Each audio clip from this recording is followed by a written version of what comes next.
Hey guys, Brittany Dawn here, welcome back, and we are doing segment 2 of the Dave Ramsey videos, just telling you guys about financial peace and how it changed our lives. So today, we're going to talk about what's in this Dave Ramsey kit and what the baby steps are of Dave Ramsey.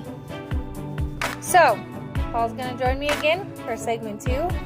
We're sitting on the couch, kind of schweck. So, he's right here. So, should we wear masks that are this close together? No? What about hand sanitizer? I'm just kidding. So yeah, we are kind of going crazy here with these kids. I'm not gonna lie, they're kind of driving me crazy because it's like, mom. But anyways, let's jump into Dave Ramsey. So I went ahead and I brought up our Dave Ramsey kit. So I'm gonna have Paul hold that, and I'm gonna work out what that looks like. So, how much is this kit? Let's begin with that. Roughly about $130 or so. Okay. It's $130. And you could buy that directly on his website, right? Yes, and you cannot use a credit card. Debit card transactions only. And he'll tell you, he has a thing saying why we don't allow credit card use. A lot of people like to rag on him, but whatever. It is what it is. This works. What he's done has worked. People try to bash him for his big house and all these things. But this man has came from having a $4 million portfolio to having nothing and being wiped out, and then rebuilding everything and using the journey that he discovered all the truths in God's word to do all the things that he does with curriculum and teaching. So why would you not take his advice, because he's actually experienced it and built it up? He has every right to have a home, whatever he wants. Dude's debt free. I mean, he's done what God has called him to do, and he gives kits for free. He's actually given me a couple kits for my coaching clients because I just became their financial master coach through their training. He gave me a couple starter kits for people. So I'm really praying about who do I give these to and who I could really help, because some people, if they don't put no skin in the game, they just won't do the work, and it is work that you have to do. Obviously, you have a workbook. It makes you write notes. There's chapter by chapter. Obviously, ours is filled out because we've already went through it. It has homework. It has a book that you need to read along with the workbook with the videos, which are the discs. It's a 9-week course. There's lesson 1 and 2, 3 and 4, 5 and 6, 7 and 8, and then 9, and then he shares his story on this bonus disc. So that's the DVD library. And we have another kit, but we'll get to that in another video. There's some forms that come with the kit about telling your story and just budget starting stuff. Well, there's $139 was the kit. Oh, there you go. So this was back in 2016. We first ordered it, but then we did the Dave-ish, so we had to restart. So December 2018, we started again, and then we got completely debt-free by the next November of 19, right? Yeah. November of 19? 19. Was we debt-free? Or 18. It's 19 because we went to Disneyland 19. No, we started, yeah. So November 17 we started, November 18 debt-free, because then we went to Disneyland and 19. March of 19 for our debt-free celebration. Yep. Okay, so that's the kit. It comes with forums. There's some of our handwritten budgets even. We kept some of the stuff. You gotta do what you gotta do. You gotta do the work and make sure you're crunching all your numbers, right? Yeah. Getting all your debts listed out. We'll go over that shortly. It does come with a complete guide to money book. It's not in here. It's in my bookshelf. But I can go grab that if Brittany wants to talk to you guys about what else. Comes with envelopes too, I think. I have the envelopes. And it came with like the FPU stickers and stuff. We didn't really use none of this stuff. Came with pencil, sharpener, eraser, bookmark. I have the envelopes upstairs because I tried using those for a while. Live like no one else, so later you can live and give like no one else. And that's what this is all about. Not just to get you ahead financially, But to truly be God's hands and feet and be a blessing with what he's entrusted us with and be those managers and stewards, because it says in 1 Corinthians 4:2 that it is required among stewards that they be found faithful. So you need to be faithful in your stewardship. So that's the kit, guys. A little will complain that, oh my gosh, that's $130. You guys spent $130 on that kit, and I'm like, that's not very much. Plus, any material that they do update, he gives you an online login. So with the online login, you're able to get the new updated content. And then I think after you go through this, he gives it for like $9 a year. Yeah. So he gives a lot of stuff away. I think he's genuine. I think it's a good kit. So yeah, and you gotta invest. Like, if you're not willing to invest, you're not going to do the work. So if you put the money there, you're like, oh crap, I spent money on that, I'm going to use it. Yeah. But you got to make a plan and develop them habits to get in the habit of doing a budget. Get in the habit of having budget meetings with your spouse. Or if you're single, just having a budget meeting and having maybe somebody that's accountability partner or financial coach or somebody that's helping you, that's overseeing you or mentoring you or whatever in your church. But just making sure you have a plan, that you're working them habits. If you don't put no skin in the game, you're not going to do it. But if you know it's sitting there, like our gym, we invested in this. You know you spent the money and you're just letting it sit there. What a waste. So, and I think that gives you that little bit of extra motivation too. Like, hey, I spent the money, so I have to use it. Like, I don't want to be wasteful. Like you said, like the gym downstairs, I'm like, every day I get my butt and go down there, because I'm like, I don't want it to be just something else that's not going to get used or is just going to kind of sit there and not, serve its purpose. And you got to put in what you want to receive. And that's with anything. So I thought we'd go over with what the kit had inside. And then I thought we'd walk you through the baby steps. So if that's something you're interested in, then just keep watching. So baby step number 1 is... What is it? What is it? Let's see if you it's remember. to save $1,000 in your emergency fund. So you have to save $1,000 because that's kind of like a medium amount of money, I think, for emergency. Anything like car repair. Yeah, it's just something. So $1,000. Tires. Yeah, it can cover a lot of things. It doesn't seem like much, but then when you're saving it, it kind of like, man, how am I gonna freaking get $1,000? But if you do garage sale, you look through your garage, stuff that you're not using, clothes, toys, goodies, even some memorabilia and stuff that it's just really sitting there, you get rid of and save that $1,000 really quick, or cut out to eat and coffees and all the extras for a couple months. You can save that $1,000 pretty quickly. Yeah. And it's not just to save it, just to like, oh, I have $1,000 now, I can go spend my $1,000. It's there for an emergency. Don't touch it unless you really need it, and leave it in there. So, and you should be able to get it like that, guys, because really, even if you put in $200 or $100, it's going to be easy to get that money in there. So that's baby step number 1. Baby step number 2. Number 2 is good. Pay off all your debt. Pay off all the debt. And how much debt did we pay off? If you really count it all up, because we started paying against the cards before we started this, and then I got tired of being sick and tired, because I'm like, we're not getting a credit score. We're trying to get a house. We had no credit, which was worse than having bad credit. It was having baby credit, just starting out. And it was frustrating because the score took forever to build. They don't look... Your FICO scores, I love debt scores, what Dave says. It truly is. It's based on your debt, how you manage debt, how much debt, what kind of debt. It's not really how much money you make and how well you pay your bills or any of that. It's just how well you manage debt. And the interest stacks up. So listing all your debts, we paid off, I don't know, it was like $81,000, but a total of probably like $106,000 in a year. 18 months roughly. We did the Dave-ish for like 6 months or so, and then we lollygagged, and then we started back up. So we slacked off for that first little while when we first got the kit, because I don't think Brittany was...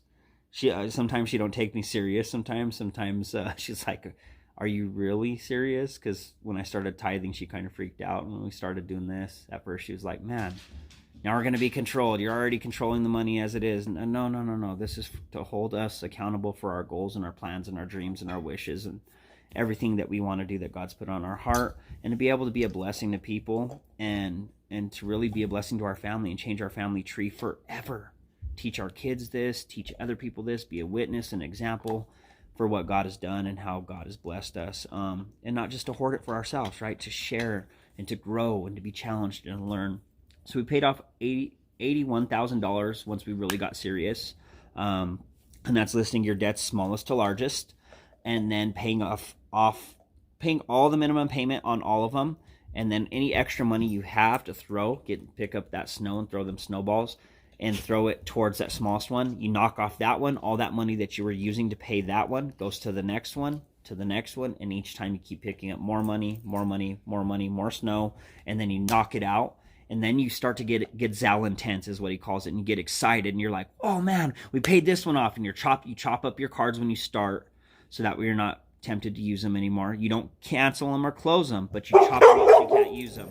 Sorry, our dogs are acting crazy because our kids are walking around over here. We're in quarantine, so it's real life. There's dogs.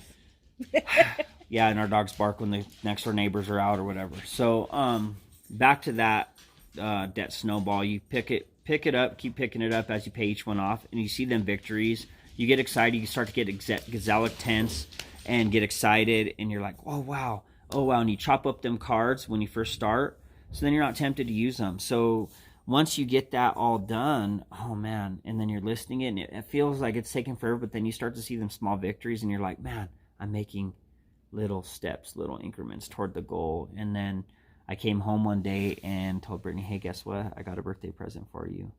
And she's like, what? And want to tell him?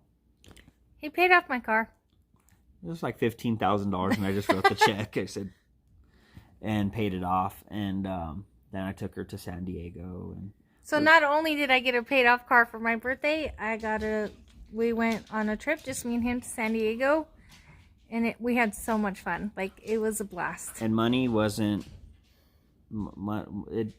even a thing. It didn't even bother us. We went out to Eddie V's, which was like a $300 dinner for us two, and just had a nice romantic evening. We stayed at Paradise Point, Mission Bay, through our travel membership. We'll get into that later. We'll be sharing that, and you guys need to subscribe and sign up, and then sign some people up under you. It will pay for your travel. It will be a blessing, because some of the tours and stuff that we took for that trip was only $400. We had to only pay for the airfare. That travel, or the tour alone, was $300 or $400 a person. And the rooms were $3 something a night. And the rooms are $3 something a night on a normal night, or normal. And we got it all for like $460 for the whole thing, except for airfare. Balboa Park. All over. Liberty Everywhere. Market, Mount Soledad. All the main sites that San Diego has to offer. Cove. Yeah. We went. We went everywhere. We went to go see the skyline, the city there. It was just a nice time. We went to go see what was that? The USS Midway. In the tribute to Bob Hope. Mm-hmm. So that was really cool. So with the baby steps, we paid off all that stuff, and we were able to go on trips and do things that we want to do, invest in our future, our family's retirement, our kids' college. We've paid off our cars. The only thing we owe any money on is the house, and we're at a 15-year mortgage, which Dave recommends. We just refinanced to a great rate, and we're going to save a ton on interest. We looked at it. We were going to pay over $300,000 in interest. Now we're only going to pay like $90,000 in interest. So it's really serious. It's really cool. So the baby steps... So that was baby step number 2. Pay off your debt. What's number 3? So real quick about baby step number 2, I thought was crazy was automatically you want to think, oh, that debt is the largest, so I'm going to pay that one. So always I think in our minds is, okay, whatever's the most money, we're going to kill that first and then worry about the little bills later. But in this case, it's cool because you knock all the tiny ones, because how much harder is it to knock out a bigger one compared to the small ones? So once you start knocking down the small ones, you have all that extra money to get to that big one. So it's pretty much like a target for you to knock down all the little ones and then use it to slam the big one. Like you said, you grab those snowballs. So I thought that was interesting when we jumped into this, that you pay the small ones first. And everybody always asks that question. Everybody's like... Or the largest interest. Yeah.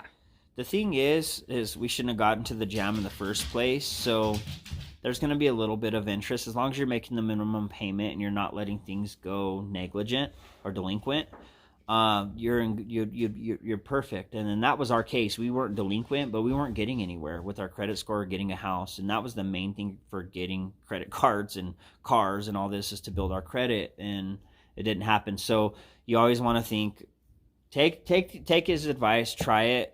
You won't be disappointed, because the smallest to the largest is the way to go. I would thought it would be the largest to the smallest, but it's not, and there's very good reason for it. And then you're able to celebrate them victories along the way. Each small victory adds up to one big victory, so it pumps you up, it gets you ready to go, and you're ready to attack it. Yep. So that was 1 and 2. Number 3 is to save 3 to 6 months living expenses. That's everything. So back into your emergency fund. That $1,000 fund now becomes a 3 to 6 months emergency living expense fund. The average injury takes about 6 months to recover. The average layoff or unemployment takes about 6 months to get unemployment, to find another job. Sometimes stuff happens, whatever. Life happens. 6 months. I prefer 6 months. A lot of people say, well, I'll just stop at 3. 6 months to live comfortably, just keep the same lifestyle that we're living now, saving 6 months. It was a feat, but we put all the money in that we were saving from the debt snowball into that 3, and then we just dumped all that money. So imagine all that money piled up. It didn't take us long to get a 3 to 6 month fund together at all. No, and it's kind of like a little safety net. So like you said, if somebody does get hurt, or you just never know, and you could lose your job, you could have something happen, and you just need that money, or if somebody in your family gets sick and you need to go and stay with them, and you can't pay your bills, you have that to live off of while you find a new job. So it's nice knowing that that's there. A lot of people have asked, are you having a hard time right now? I know it's hard having a small business right now during this tough time, during this pandemic, and how are you guys doing? And not being boastful at all, not, trying to say anything, but because of this program and because of what God has taught us with finances and family and money management and tithing, we're fine. We're okay. And we haven't really had to worry about anything, and it's not because of us, it's because of what God laid out. And that's what I like about Dave Ramsey, is because everything that he teaches is from the Bible. And, God entrusts us with this money that he gave to us, and we have to manage it wisely. I even got hurt and fell off of a ladder coming down from a roof. Ladder kind of swayed, gave out, or buckled on me. It felt like it was going to buckle, so I moved and the ladder slid, and it caused me to come down on my foot. I was laid up for 6 weeks, roughly, probably 2 months, 6-8 weeks. I was still hobbling around. I was getting up on roofs again, which was taking a risk, but I took quite a few weeks off just to ice and elevate my foot, because it was swollen and bruised. It was really bad. And everybody's like, man, what are you guys going to do? I was still selling roofs. People didn't care. They knew who I was. My reps really helped. Yeah, they were so great. And God provided that way. And we had that money saved up, and I still had money coming in. I never stopped working. Somehow, some way, I'm always collecting some type of money to keep the cycle flowing, to keep the bills rolling, to keep everything going, so that way my family doesn't suffer. And that's the next thing is, retirement and life insurance and all that stuff. And we'll talk about that more in detail as we get to that. But this plan it works. It works, and there's a reason for it, and being connected with the right people. Some of his endorsed local providers, honestly, I really don't care for some of them. We've tried to go through them, but I'd rather deal with somebody locally that I could talk to, a physical person, than somebody through the phone or internet that's out of state. That's just me. Some of the people, they're really nice. He has some ELPs that are local, but I prefer to go local as far as, sorry, my dog's being crazy. She's showing me her bully box. That's bully Bella. toy. This is our newest rescue, my baby. She's got her toy, so she's got her new bully box today. So, baby. She just got a bath. It's real life, guys. You know, So. we're doing family here at home too, and you know, She's my rescue baby. There's no perfect video, you know, but we just wanted to share what we have learned and how we have grown, and really just being financially stable. And it, you know, it really takes a lot of weight off your marriage and your relationships and just teaching your kids. So that was 1, 2, and 3. Go. So that was baby step number 3. Yep. Baby step number 4. I did 1 and 3. So it's baby step number 4. What is it? Go ahead. Do you know, Alma? Go ahead. We're taking turns. It's invest 15% in retirement. So how would someone go about investing? So 401k, an IRA, a Roth IRA. There's different retirement plans that Dave Ramsey recommends. If you have a 401k and you're an employee at a job, you would want to take advantage of the match if you do it. Max out that match first. If you haven't used up your 15% within that match, if you're, say, throwing 5, sometimes it's limited to like 9% or something like that. So that means if your company's matching, it's 18%, right? But you're only going 9% of your wages. So you still have another 6%. So you could either start a Roth, some type of Roth IRA. He likes to do Roths because, you know, you've already paid the tax on the money, so it's tax-free type of deal. Actually, I get a write-off with my SEP because I'm a business owner. So you want to make sure that you're maximizing that. Some people say, oh, it's too late to start to plan and invest for retirement. The big thing with investing is find somebody that will diversify, which means spread your money out and not put it all in just single stocks. Because if them single stocks lose, you lose big. So diversification means you're investing in international, local, you know, U.S. stocks. You're investing in all these different things. Mutual funds is the way to go. You get an average return of about, I want to say we're at the last couple of years, 8%. Which is really great. Most banks don't pay that. Most banks don't even pay 1% as your money sits there. In a money market account, the most you'll get is maybe 0.1% or maybe 0.25% at best. So investing in a Roth or a SEP or a 401k, you leave your money there, and then once it comes time for 59.5 to retire, you could pull that money and you'll have a nest egg, and you won't have to depend on Social Security or the government, who's also well known for taking care of their money, as Dave says. The government does not take care of their money. We just print out money and it's worth something. It's paper.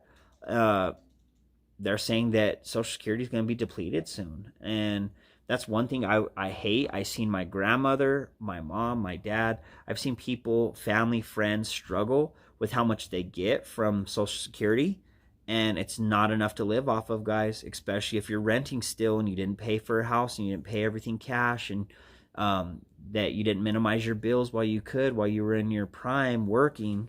And now that you're older, I see people suffer. They're not able to get the right medical care or pay their bills. It's sad. They don't even have money to repair their cars. They can't even move out of mom and dad's. No. Or I'm talking about elderly people, like our parents. They're living off Social Security. I mean, does your mom have enough to live off of? No. That's what I'm talking about. My mom neither. And my dad, they're raising rent and he can't afford. No, yeah, so I said that backwards. I mean, like, they have to move back in with their kids is what I was going to say. You said that they still live with mom and dad. Yeah, I was saying it wrong backwards. So there's older people like us, 30s, 40s, that are living with their parents still because they haven't worked a plan, because they've been irresponsible, or they don't keep a job, or they don't manage their finances well, or they're always at the corner store buying stuff, so they're filing bankruptcy. We've known friends that have made them bad decisions. So investing in retirement and doing all these steps in order is and then 5, 6, and 7, 4, 5, 6, and 7 are worked kind of conjumbled together. Yeah.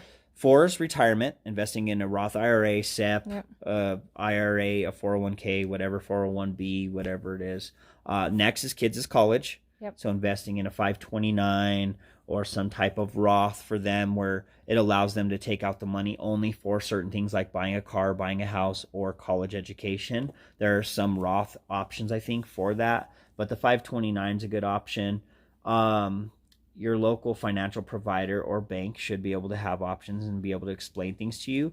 Don't deal with anybody to help you with investments and all these things that we're talking about with insurance, life insurance, and all this, unless they're willing to teach you and guide you and answer your questions and be willing to explain so you understand everything. Like our financial person, you know, Paul went in and met with him and signed stuff and met with him. And then, you know, Paul always says, you know, can I bring my wife? You know, Can I bring them around I my want to family? bring my wife here, and I want you to talk with her, and I want her to meet you. And he always will come back and get me and take me to, you know, whoever it is he wants me to meet so that I could talk with them and, you know, to kind of see how they interact with his family. Because the wife has, I believe God has given wife intuition or discernment on a different level.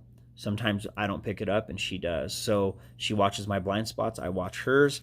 And then also, if I can't bring them around my family, I won't do business with them, period. If they're not friendly, if they're not family people, if they don't have values, I don't need to do business with you. Sorry. That's the way I believe. Yeah. And it's just having that relationship and having that trust, I think, is so important to have someone you trust working with your money. Because they're literally have your money in their hands. And if you can't trust them to be around your family and to explain things and take that extra time to talk to you about stuff, like our financial person even sends us a Christmas card with his family on it. He sent me a birthday card. Like, you know, that's the kind of stuff I get a call. Yeah, he gets a call, stuff like, and you know, he's just really good. I like him a lot. He called us when this COVID thing happened. Said, hey, don't freak out. We got everything under control.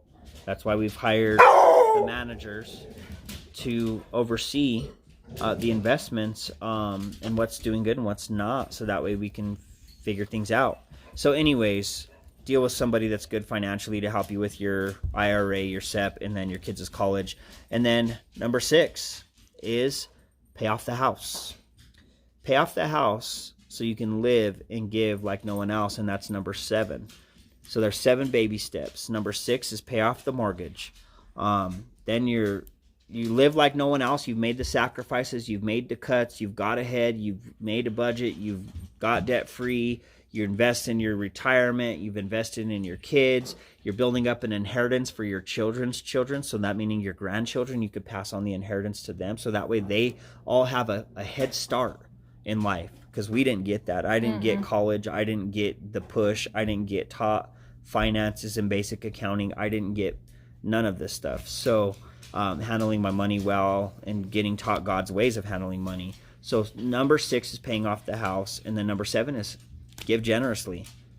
Live like no one else. So you live like no one else so you could live and give like no one else. So you could be the answer to somebody's prayer. Somebody's going up to the pastor of the church or at the altar for prayer because their car just broke down or their fridge is out and they just lost all their food and their family's having a hard time, or a single mom or somebody with a prayer request. You have the answer to their prayers within most of the time. A lot of problems that people go through are financial. Financial problems put strain on marriages. It's helped our communication. It's helped us be on the same page, set some goals, set a vision, set some dreams in front of us, and set a plan to get there. We eventually want to pay off this house, get a cabin, and maybe even a beach house, or just travel and have our cabin and be able to create the memories and traditions with our family to spend time and show them, look, this is what happens when you manage God's money well. You're able to share with everybody and bless everybody and do what you got to do. But you got to focus on you and your family. You can't be giving to everybody and saying yes to everything. You got to say no for a time and work on you guys and work on now, right in front of you. Let me talk about that really quick. So a lot of people want you to help and give now, like Uncle Jim, Silly Bob, whoever it is. They want you to give right now. And if you're working your plan and your plan's still not complete, you necessarily should not be giving yet, because this is not done. So that's why you work this plan, so that later, like you said, you can live and give like no one else. But right now, while we're still working the plan, that's exactly what we're doing. We're working the plan. So we're not necessarily supposed to be giving to whoever's in need and whoever we feel that tug on. So that's it, guys. We wanted to walk you guys through. I'm going to always try to make these videos under 30 minutes, and we're right at that mark right now. So I'm sorry we went over by a minute almost, but we made it for you guys, and this is the Dave Ramsey segment number 2. So I hope you guys like these. We're just trying to help you guys and encourage you guys and know that we're let you guys know that we're here for you. So don't forget to subscribe to my channel so you guys could always get updates. If you hit that notification bell, you'll always get an update every time I upload a video. So I will see you guys next time, and peace.